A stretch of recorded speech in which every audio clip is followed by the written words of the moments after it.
Magandang araw mga katokers, mga katokis, mga katoshis. Welcome naman po sa ating panibagong vlog dito sa Talking Toshi Sports. Alright, magandang araw sa inyo muli.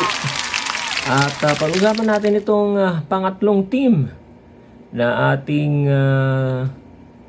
na pumasok dito sa semi-finals ng PBA Commissioner's Cup Season 49. Walang iba kundi itong Rain or Shine Elasto Painters. Alright, ang alam nyo, ang Rain or Shine Elasto Painters very persistent and masasabi na rin natin consistent. Bakit?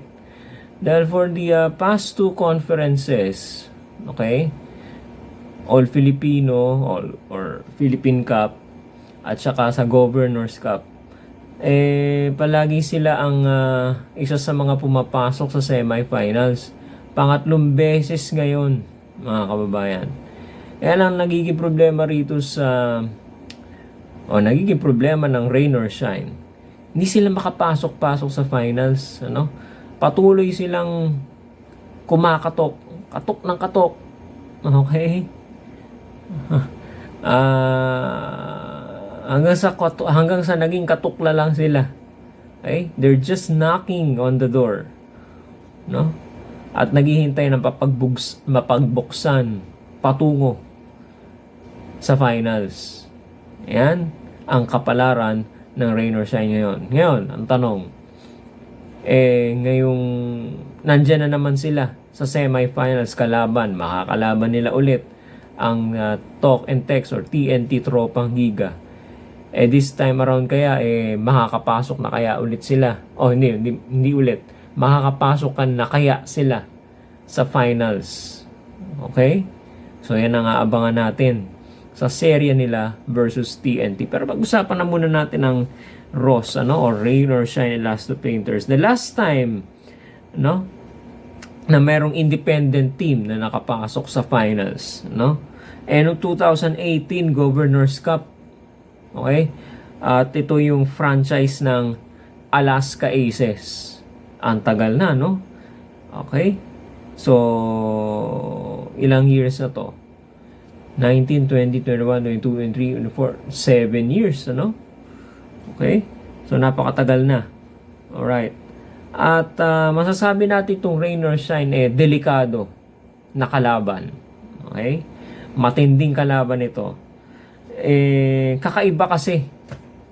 Okay? Wala sa puntos, wala sa laki ng mga players or physical aspect, ano? Ang isa sa pinagmamalaki ng Rain or Shine ay yung pagkakabuo sa kanya, no? In the past, siguro mga 2 to 3 conferences, okay? Yung pagkakabuo ng core nila, core players, ano? Okay? Kasi itong Rain or Shine, no? Nabuo sa pamamagitan ng draft. Okay? Ibig sabihin, kumukuha lang sila ng players na bago. Okay? Kuha lang sila ng players na bago at dun nila tinetrain sa loob ng sa bahay o pabrika. Dun nila ginagawa yung skills, no? Ini-improve yung skills sa Rain or Shine na bahay, or bahay na tinatawag na Rain or Shine, or factory na ginagawang Rain or Shine. Okay? At yun, every year kumukuha ng player na bagong player. So lumalabas parang halos magkaka-batch sila yung mga players sa kinukuha nila. Okay?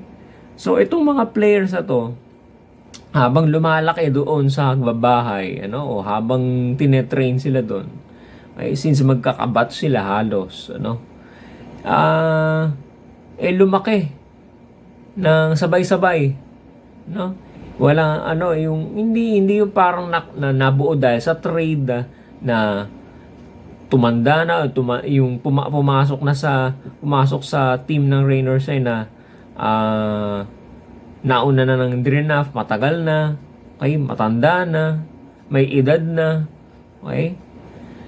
Then nabuo sila dahil na-form sila na-form yung skills nila sabay-sabay sa rain or shine. Okay? Na ang epekto ang nangyari, sinsabay-sabay kayo, sa ordinaryong buhay, naging kababata mo, lumaking kasama mo, magkasama kayong lumaki. Okay? Alam nyo, iba yun eh. Okay?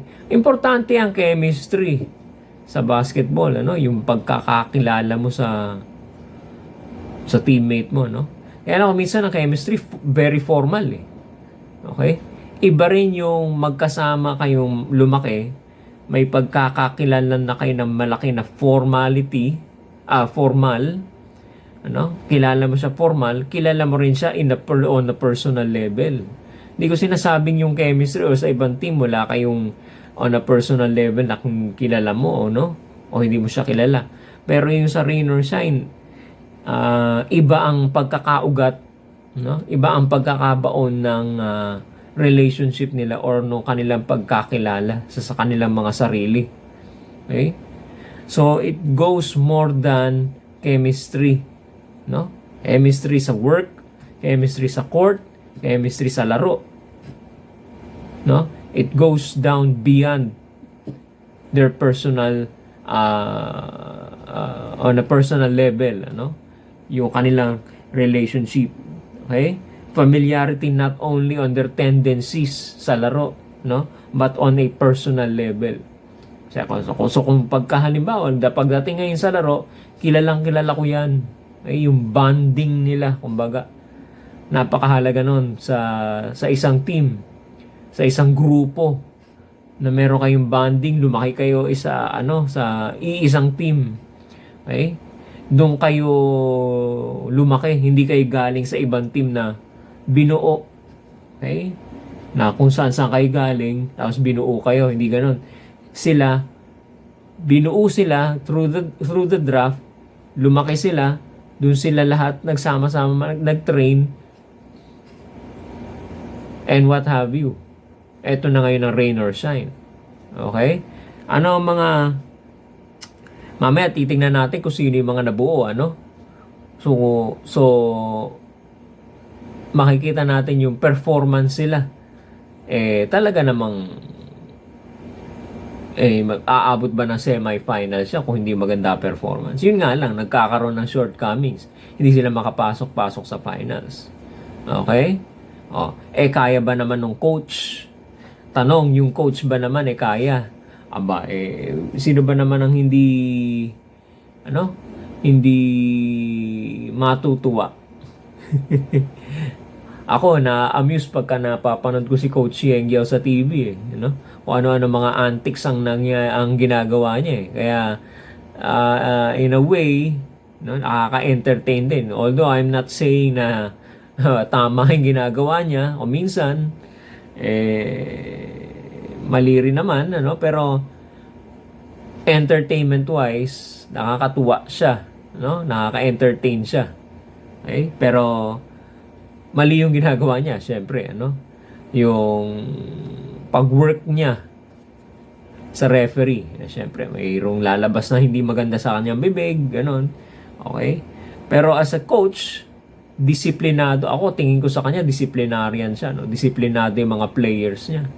Okay? At saka yung paraan niya ng pagmomotivate, talagang mamomotivate kang magtrabaho. Okay? Kapag pagpatuloy kang ginagamit despite of your mistakes and your shortcomings, sabi ni Coach Yeng Yao, ibig sabihin, binibigyan kita ng opportunity to prove me wrong. Okay? Kasi pagka ibinangko kita, nagkamali ka, ibinangko na kita, hindi na kita ginamit, kabahan ka na. Okay? Ibig sabihin, hindi na kita binibigyan ng opportunity. Pero hanggat binibigyan ka ng opportunity, prove me wrong, gandahan mo, laro mo. Meron ka pang pagkakataon na itama ang mali. Yan ang prinsipyo ni Coach Yeng Yao. Okay? That's the way he motivates his players. Okay? So, very unique, one in a million, kumbaga, sabi nga nila. Okay? Pero effective. Kung hindi effective yan, meron ba namang tatagal na Gabe Norwood dyan?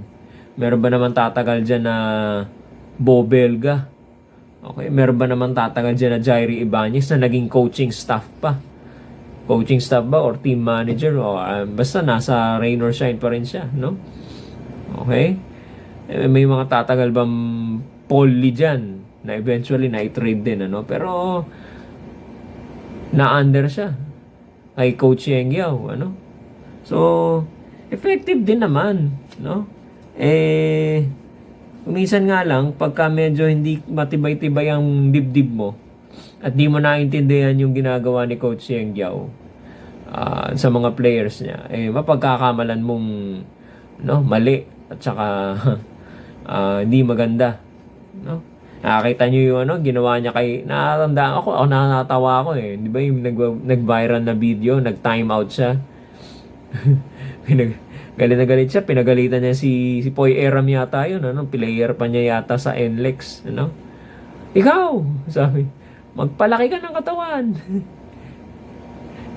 hindi kasi siya maka-box out or hindi siya maka-rebound Palaki ka ng katawan, sabi niya. Nagbumura yun, minumura niya yung minsan player, no? That's his way, no? Disiplinado ang mga players ni Coach Yeng Yao. Yun ang basa niya. Ang basa ko, So, very unique way of motivating his players. That's effective naman on their side, no? Nakikita naman natin sa laro ng kanya mga players. Now, let's go to some statistics, Kasi itong dalawang to, pareho ang laro, takbuhan, tsaka outside shooting. Okay? Ngayon, sa laruan ng tres at saka ng run and gun game, number 1 ang rain or shine sa 3-point shots made, 148. Okay? Pumapangalawa ang TNT at 140. Tanyo? Halos pareho sila, no? Okay. Tapos sa fast break point, sa takbuhan naman, number 3 ang rain or shine. Okay? 185. Okay? Behind lang sila ng 9 points sa TNT na merong 194. Okay? So, yan ang rain or shine, So, alos kadikit sila palagi ng TNT. So, kaya maganda tong series na to, nasaksihan naman natin yung laro ng game nila, o series nila noong Governors Cup, kapanapanabik.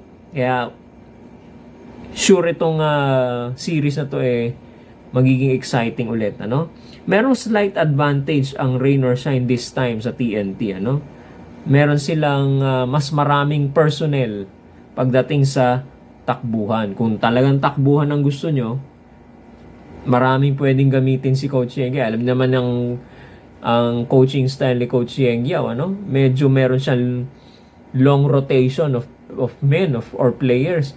Talagang huhugutin niya